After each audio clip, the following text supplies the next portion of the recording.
तुम्हाला भीती नाही वाटत आपण असं चोरून भेटतोय? मी तिला विचारलं.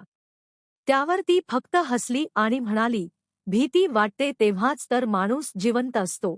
तिचं ते एक वाक्य आणि त्या 3 महिन्यात घडलेलं ते कृत्य माझ्या संसाराची राख रांगोळी करायला पुरेसं होतं. पण ती नक्की कोण होती? वाचा पूर्ण कथा. लग्न झालं होतं माझं. सुखाचा संसार सुरू होता, पण आयुष्यात मी स्वतःहून एक प्रकारची कडक शिस्त, डिसिप्लिन लावून घेतली होती. जिम, डाएट, कामाचे तास आणि माझं कुटुंब यातच मी मग्न असायचो. माझ्या पेलदार शरीरयष्टीमुळे अनेक बायका माझ्याकडे कौतुकाने बघायच्या, मला त्याची जाणीव होती, पण मी कधीच कुणाला भाव दिला नव्हता. माझं एक तत्त्व होतं, मर्यादा पाळणं. पण त्या एका दिवशी माझं ते वर्षानुवर्षांचं तत्त्व एका क्षणात विरघळून गेलं. तो दिवस सुट्टीचा होता, पण घरात सुट्टीसारखं वातावरण नव्हतं. हळदी-कुंकवाचा कार्यक्रम असल्यामुळे सकाळपासूनच गडबड सुरू होती.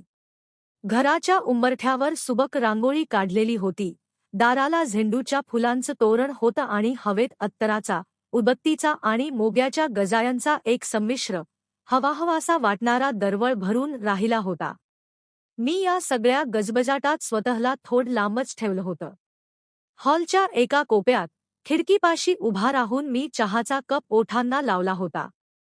बाहेरून बायका नटून-थटून येत होत्या, एकमेकींना वाण देत होत्या आणि त्यांच्या बांगड्यांच्या किणकिणाटाने अख्खं घर भरून गेलं होतं.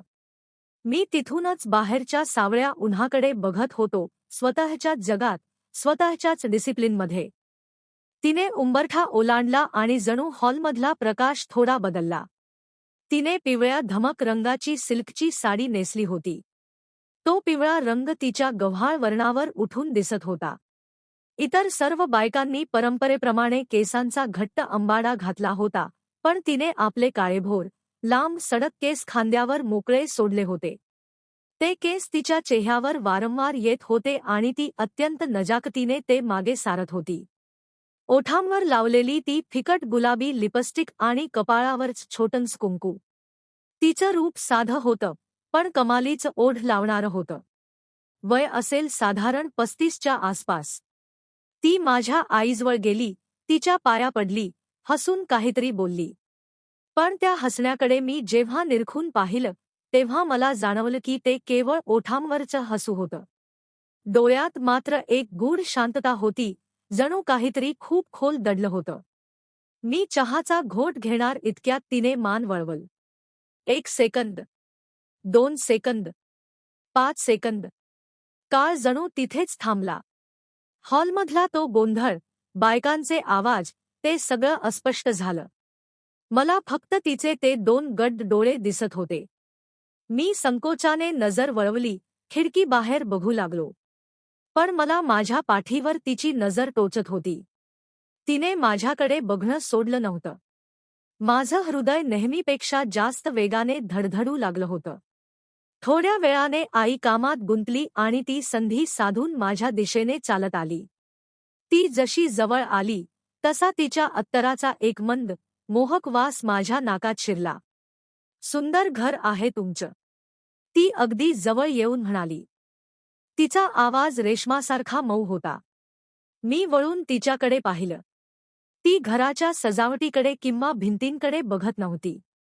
तिची नजर थेट माझ्या डोळ्यात होती, जणू ती माझ्या आत डोकावण्याचा प्रयत्न करत होती. मी फक्त एक कोरडं क्यू म्हटलं. पण त्या एका क्षणात मला जाणीव झाली की माझं जे डिसिप्लिन मी आजवर जपलं होतं, ते या एका अनोळखी नजरेसमोर ढासळू लागलं आहे. कार्यक्रम संपला. बायका निघू लागल्या, ती सुद्धा निघाली. पण दारातून बाहेर पडताना तिने पुन्हा एकदा मागे वळून पाहिलं. फक्त एक क्षण. पण त्या एका नजरेत हजारो शब्द होते, जणू तिने मला सांगून टाकलं होतं की ही फक्त सुरुवात आहे. त्या हळदी-कुंकवाच्या कार्यक्रमानंतर पुढचे काही दिवस मी एका वेगळ्याच धुंदीत होतो. जिममध्ये गेलो तरी वजन उचलताना तिची ती नजर डोळ्यांसमोर यायची. माझं डाएट, माझी शिस्त, सगळं काही विस्कळीत झालं होतं. तिचा नंबर मला एका मित्राकडून किंवा कदाचित फेसबुकवरून मिळाला, हे सांगणं आता जड आहे, पण महत्त्वाचं हे आहे की आमचं बोलणं सुरू झालं. सुरुवातीला ते फक्त कशी आहेस किंवा काय चाललंय इथपर्यंत मर्यादित होतं. पण हळूहळू मेसेजेसचे रिप्लाय तासनतास लांबले. आम्ही बाहेर भेटू लागलो. सुरुवातीला त्या भेटी एखाद्या योगायोगासारख्या भासवायचो, कधी भाजी मार्केटमध्ये, तर कधी एखाद्या मंदिराच्या कट्ट्यावर. पण नंतर त्या भेटी मुद्दाम होऊ लागल्या, घरून खोटं बोलून, काम असल्याचं सांगून आम्ही एकमेकांसाठी वेळ काढू लागलो. एका रविवारी दुपारी आम्ही शहराबाहेरच्या एका कोपऱ्यात असलेल्या शांत कॉफी शॉपमध्ये भेटलो. तिथे फारशी गर्दी नव्हती. फक्त हलका म्युझिक वाजत होतं. आम्ही खिडकीपाशी बसलो होतो. बाहेरून कोवळं, केशरी ऊन खिडकीच्या काचेतून आत येत होतं आणि थेट तिच्या चेहऱ्यावर पडलं होतं. तिचे ते मोकळे केस त्या उन्हात चमकत होते. ती कॉफीचा मग दोन्ही हातांनी धरून फक्त माझ्याकडे बघत होती. तिच्या डोळ्यात एक प्रकारची शर्म होती, पण त्याहून जास्त एक अस्वस्थ करणारी ओढ होती. माझ्या मनात अपराधीपणाची भावना सतत टोचत होती. मी टेबलावरचा तिचा हात हळूच धरला आणि विचारलं, तुला भीती नाही वाटत? आपण असं लपून छपून भेटतोय. कुणी पाहिलं तर? घरी काय सांगशील? माझा आवाज थोडा थरथरत होता. माझं घर, माझी बायको, तिचं कुटुंब, हे सगळं माझ्या डोळ्यांसमोर आलं होतं. तिने एक खोल श्वास घेतला. तिने नजर खाली वळवली नाही, उलट ती अधिक तीव्रतेने माझ्याकडे बघू लागली. तिच्या ओठांवर एक केविलवाणं पण सुंदर हसू आलं. भीती, ती हळूच पुटपुटली. भीती तर रोज वाटते मला. सकाळी उठल्यापासून रात्री झोपेपर्यंत. भीतीपोटीच मी इतकी वर्षे जगले. पण जेव्हा मी तुझ्यासोबत असते, तेव्हा ती भीती कुठेतरी विरघळून जाते. तुला ठाऊक आहे, भीती वाटते तेव्हाच तर माणसाला जाणीव होते की तो अजून जिवंत आहे. आणि आज मला खूप जिवंत वाटतंय. तिच्या त्या उत्तरात एक अनामिक दुहक होतं, जे मला तेव्हा पूर्णपणे कळलं नव्हतं. तिने माझा हात घट्ट धरला. त्या क्षणी मला जाणीव झाली की ही केवळ एक साधी भेट नाहीये. आम्ही दोघंही आगीशी खेळत होतो, हे माहीत असूनही आम्ही मागे हटायला तयार नव्हतो. बाहेरचं ऊन हळूहळू मावळत होतं, पण आमच्यातील ही नवी ओढ मात्र अधिक गर्द होत चालली होती. तिच्या त्या शांततेत एक प्रकारची जादू होती, जी मला माझ्या रोजच्या धावपळीच्या आणि नीरस आयुष्यात कधीच लाभली नव्हती.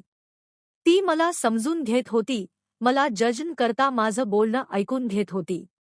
त्या कॉफी शॉपच्या त्या छोट्याशा कोपऱ्यात आमचं एक वेगळंच जग तयार झालं होतं, जिथे समाजाचे नियम आणि घराची बंधनं तात्पुरती तरी बाद झाली होती. ती फक्त हसली. हळूच म्हणाली, भीती वाटते तेव्हाच तर माणूस ख्या अर्थाने जगतो. मला तिच्या बोलण्याचा अर्थ तेव्हा कळला नव्हता. तिच्या सहवासात मला एक अशी शांतता मिळायची, जी मला माझ्या रोजच्या धावपळीच्या आयुष्यात कधीच मिळाली नव्हती. ती मला समजून घ्यायची. मी तिला माझी स्वप्न सांगितली, माझी अपयशाची भीती सांगितली. आणि मग एक दिवस आम्ही एका अशा वळणावर आलो, जिथे विवेकाचे सर्व बांध फुटले. तो क्षण नेमका काय होता? आनंद की पश्चात्ताप? आजही मला त्याचं उत्तर देता येत नाही. तो एक प्रकारचा मोक्ष होता. जणू जन्माची तहान भागली होती. पण त्याच वेळी मनाच्या कोपऱ्यात एक सुई टोचत होती, पश्चात्तापाची. आपण जे करतोय ते चुकीचं आहे हे माहीत असूनही आम्ही थांबलो नाही. आम्हाला जगाचा पूर्ण विसर पडला होता. माझी बायको, तिचं कुटुंब, समाज, हे सगळं त्या खोलीच्या दरवाजाबाहेर थांबलं होतं. आत फक्त आम्ही दोघं होतो, दोन उघड्या पडलेल्या भावना. आम्हाला फक्त एकमेकांचा सहवास हवा होता. शरीरं एकमेकात मिसळत होती, पण त्याहीपेक्षा जास्त आमची दुःखं एकमेकात विरघळत होती. तो प्रसंग केवळ शारीरिक नव्हता, तर ते एका अशा सुटकेचं साधन होतं, ज्याची आम्हाला दोघांनाही नितांत गरज होती. 3 महिने हे असंच सुरू होतं. पण अचानक एक दिवस तिचा फोन बंद झाला. Message deliver होईनात. मी अस्वस्थ झालो. वेड्यासारखा तिला शोधू लागलो. 1 आठवड्यानंतर तिचा एक छोटासा मेसेज आला, मला माफ करा. मी शहर सोडून जाते. कायमची. मी तातडीने कॉल केला. यावेळेस फोन लागला. पलीकडून तिचा आवाज थरथरत होता. काय झालं? कुठे चाललीस तू? मी ओरडून विचारलं. माझ्या नव्याला कॅन्सर आहे, ती रडत म्हणाली. Third stage. मला आता पूर्ण वेळ त्याच्यासाठी असायला हवं. माझ्या पायाखालची जमीनच सरकली. तुला हे माहीत होतं? जेव्हा आपण भेटत होतो तेव्हाही. हो, ती हुंदका आवरत म्हणाली. कारण मला एकदा तरी स्वतःसाठी जगायचं होतं. गेल्या वर्षभरापासून मी फक्त त्याच्या मृत्यूची वाट बघत एकटी रडत होते. कुणाला काही सांगता येत नव्हतं. तुमच्यासोबत मला पुन्हा एकदा श्वास घेता आला. आता मला त्याच्या मरणाशी लढण्यासाठी ताकद मिळाली आहे. मला विसरून जा. फोन बंद झाला. त्या रात्री मी खूप वेळ छताकडे बघत पडलो होतो. माझी बायको शेजारी गाढ झोपली होती. मला तेव्हा कळलं, ती बाई चुकीची नव्हती आणि मीही नव्हतो. ती फक्त एक थकलेली, एकटी पडलेली आणि जगण्यासाठी आसुसलेली व्यक्ती होती. आणि मी तर फक्त माझ्या शिस्तीचा खोटा बुरखा पांघरलेला एक सामान्य माणूस होतो. ती पुन्हा कधीच परत आली नाही. तिचा नवरा वाचला की नाही, मला माहीत नाही. पण एक गोष्ट मात्र नक्की माहीत आहे, काही भेटी आपल्याला तोडण्यासाठी नाही, तर आपण खरोखर कोण आहोत याचा आरसा दाखवण्यासाठी येतात. समाप्त.